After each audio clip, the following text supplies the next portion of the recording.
بسم الله والصلاة والسلام على رسول الله. إذا إن شاء الله نبقاو في الموضوع ديال فقه الصيام. شنو هي المواضيع اللي كنا ذكرنا في فقه الصيام؟ لا بالنسبة للأخوات اللي كانوا معاه هي التعريف، هذا كيتسمى تعريف الصيام. شنو درنا مورا التعريف؟ حكم الصيام. مورا الحكم ذكرنا تاريخ تشريع الصيام، يعني المراحل التي مر منها الصيام. موراها ذكرنا ثبوت شهر ثبوت الهلال او ثبوت شهر رمضان. بعدها ذكرنا شروط الصيام، ذكرنا شروط الوجوب، شروط الصحة وشروط الوجوب والصحة. ثم بعدها ذكرنا أركان الصيام. أركان الصيام شنو قلنا في الأركان؟ الركن الأول هو النية. الركن الأول هو النية، وقلنا لابد من تبييتها من الليل. والركن الثاني هو الإمساك عن المفطرات. الإمساك عن المفطرات من طلوع الفجر إلى غروب الشمس. وذكرنا قول الله تبارك وتعالى: وأتموا الصيام إلى الليل. الموضوع اللي غنتناولوه اليوم المستحبات أو مستحبات الصيام، أو ما يستحب للصائم. ما هي الأمور التي تستحب أو يستحب فعلها؟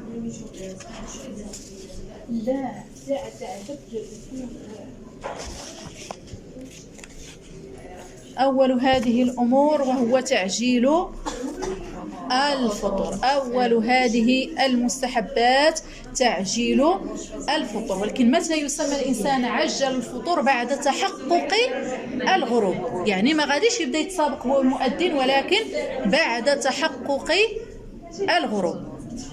إن كان يلاحظ قرص الشمس فبمغيب قرص الشمس، يعني حينما يغيب قرص الشمس. وإن كان إن كان لا ينظر إلى قرص الشمس فيعني يتحقق الغروب بنزول الظلمة. يتحقق الغروب بنزول الظلمة أو بغلبة الظن، يعني أنه بعد ذلك الوقت راه ما بقاش مجال أو ما بقاش وقت للصيام، يعني أنه زال الشك وتيقن بأن هذاك الوقت راه وقت الغروب. قلنا لا يكره تأخير الفطور بعد الغروب. يكره، يعني المستحب هو التعجيل، فإن أخره لغير عذر يكره له التأخير. إن أخره لغير عذر يكره له التأخير، لأن الإنسان مأمور بأن يبادر إلى فعل ما أمر به. فإن أخره عامدا كره له ذلك، ولكن إن أخر الإفطار غير عامد، يعني لسبب من الأسباب أو عذر من الأعذار، فلا يكره له ذلك. وبالنسبة يعني بمجرد تحقق الغروب فإن الصائم يفطر حكما. بمجرد تحقق الغروب وخا يبقى يعني ما كلا والو راه أفطر أجر لا والو. لا هو كيولي مفطر، ما كيبقاش صائم، غير كيأدي المغرب راه إلا كان الإنسان يعني الظروف كلها متيسرة وما كانش خارج وما كانش يعني حبسه شيء عن الإفطار، فغير بمجرد الغروب يفطر الانسان. ولكن انه في واحد المكان بحال دابا في الايام فين كنا تنقراو ولا فين شي واحد خدام ولا بعض المرات ما تيكونش هاز معاه وتيأدى المغرب وهو باقي جاي في الطوبيس ولا باقي جاي في الطريق، ولا راه انتي فطرتي واخا باقا ما كليتي والو كتسماي فطرتي، لان هذاك الغروب مجرد الغروب يفطر الصائم، لقول النبي صلى الله عليه وسلم: يعني إذا أدبر النهار من ها هنا وأقبل الليل من ها هنا فقد أفطر الصائم. يعني كلا ولا ما كلاش راه مفطر حكما، مفطر حكما. إذن يستحب أو يندب فطره على شيء حلو. يندب فطره على شيء حلو لقول أو لأن رسول الله صلى الله عليه وسلم كان يفطر على رطبات، كان يفطر على رطبات، يعني ذلك التمر الرطب، يعني الذي لا زال فيه ماء. إذا قلنا لحديث رسول الله صلى الله عليه وسلم أنه كان يفطر على رطبات، وكنا ذكرنا التعريف ديال الرطب هو هذاك التمر اللي مازال رطب باقي ما يبش، لأن التمر من تيبس تيتسمى تمر، ومنين تيكون باقي رطب يسمى بالرطب.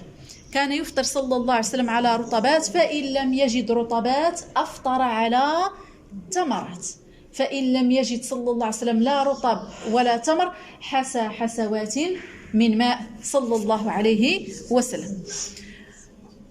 قال العلماء: وإن كان الإنسان في مكة فيستحب له الفطر على ماء زمزم، فإن جمع بين ماء زمزم وبين التمر فهو شيء حسن. ويستحب أن يدعو عند إفطاره، يستحب أن يدعو عند فطره، يعني بالأدعية التي وردت عن رسول الله صلى الله عليه وسلم.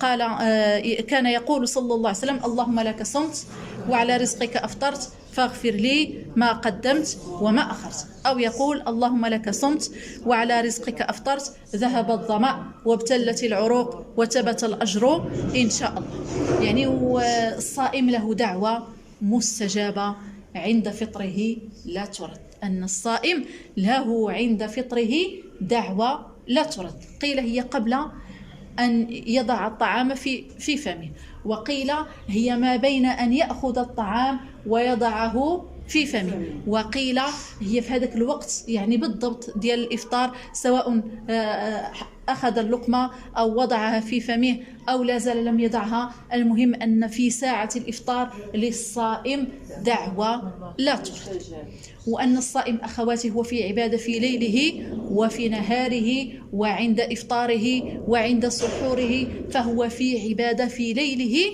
وفي نهاره. ولهذا أن الصيام هو من أعظم العبادات، ولهذا كان ركنا من أركان الإسلام. وحتى أن الجزاء على الصيام ماذا قال عنه سبحانه وتعالى: كل عمل ابن آدم له إلا الصيام فإنه لي وأنا أجزي به. وحتى في الحديث عن رسول الله صلى الله عليه وسلم أن 3 لا ترد دعوتهم، وذكر منهم الصائم حتى يفطر، يعني أن الصائم طيلة نهاره دعاؤه مستجاب، ثم يتأكد الاستجابة عند الإفطار، له دعوة لا ترد. ثم أنه كنا ذكرنا الحديث: الطاعم الشاكر بمنزلة الصائم الصابر. هو في النهار صائم صابر محتسب، وفي الليل طاعم شاكر عابد لله تبارك وتعالى. وورد عن رسول الله صلى الله عليه وسلم أنه كان يفطر على رطبات قبل الصلاة، يعني كان غير يعني يأكل ما تيسر صلى الله عليه وسلم، ثم يقوم للصلاة، ثم يفطر بعد الصلاة. يعني هنا الإنسان يعني هنا ذكروا يعني عدة مسائل طبية وعدة مسائل صحية تتعلق يعني بالمسائل الصحية، ولكن احنا تنديروا هذه الأمور اقتداء برسول الله صلى الله عليه وسلم. يعني قال لنا الطب حقائق ولا ما قالش حقائق، المهم نحن نقتدي برسول الله صلى الله عليه وسلم. السنة الثانية تأخير السحور. السنة الثانية، إذا قلنا السنة الأولى تعجيل الفطر، تعجيل الفطور، ويدخل تحتها سنن أنه يفطر على الرطب، فإن لم يجد رطب أفطر بتمر، فإن لم يجد تمر أفطر بماء صلى الله عليه وسلم. ثم أنه كان يدعو عند إفطاره صلى الله عليه وسلم، ثم أنه كان يعني يفطر بشيء قليل ثم يصلي صلى الله عليه وسلم. السنة الثانية وهي تأخير السحور، لقول النبي صلى الله عليه وسلم: لا تزال أمتي بخير ما عجلوا الفطر وأخروا السحور. وتأخير السحور أخواتي يعني أن الإنسان ماشي غيتسابق ثاني مع المؤذن. أشنو قال العلماء؟ كان وقدر في التأخير، يعني الوقت اللي ممكن أن الإنسان يأخر له وقدر في التأخير قدر ما يقرأ القارئ 50 آية. قدر ما يقرأ القارئ 50 آية، يعني تقريبا بينك وبين المؤذن واحد 10 ديال الدقائق. بينك وبين المؤذن 10 ديال الدقائق تقريبا، يعني بقدر ما يقرأ القارئ 50 آية.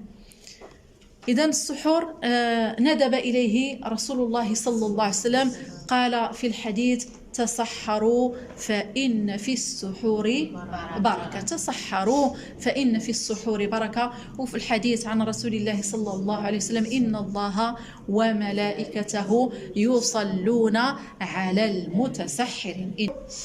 تسحروا فإن في السحور بركة. وأحيانا الإنسان يعني يستيقظ من نومه، خصوصا إلى كلا واحد الكمية كبيرة من الطعام عند الإفطار، وجا عاوتاني وكلا مع العشاء، وكلا ثاني قبل ما ينعس، يعني تيفيق هو ما قادش ياكل. وشنو قال سيدنا النبي عليه السلام؟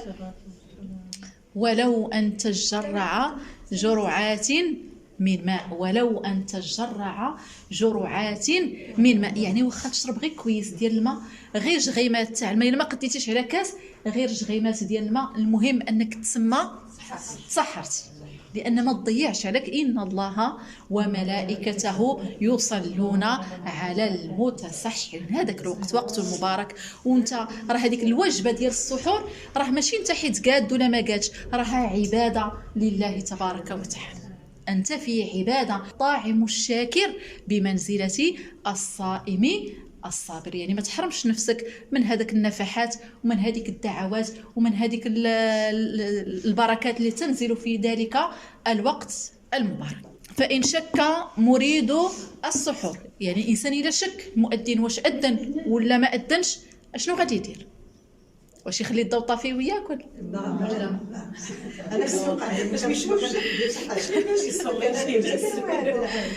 قال لك: إن شك مريد السحور لا يأكل ولا يشرب حتى يتيقن.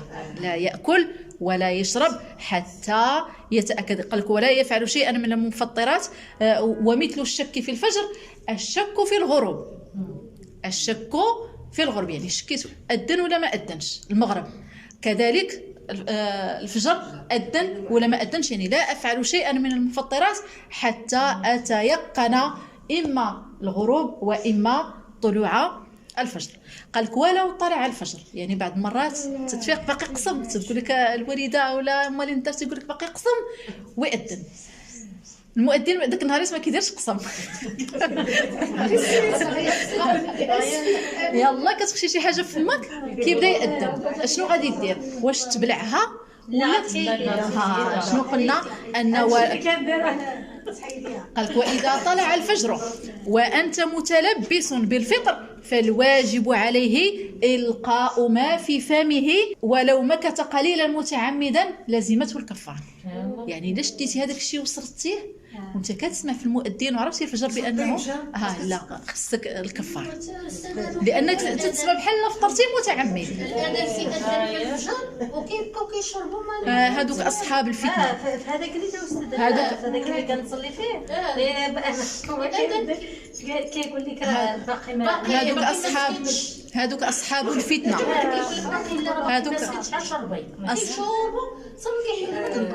هذوك اصحاب الفتنه. نسال الله سبحانه وتعالى ان يسلمنا وان يعافينا. علاش الانسان غيتسنى حتى يأذن المؤذن وعاد انا نبدا نشرب؟ وشنو قلنا؟ ان سيدنا النبي عليه السلام كان يعني يمتنع عن الطعام بمقدار ما يقرأ القارئ 50 آية.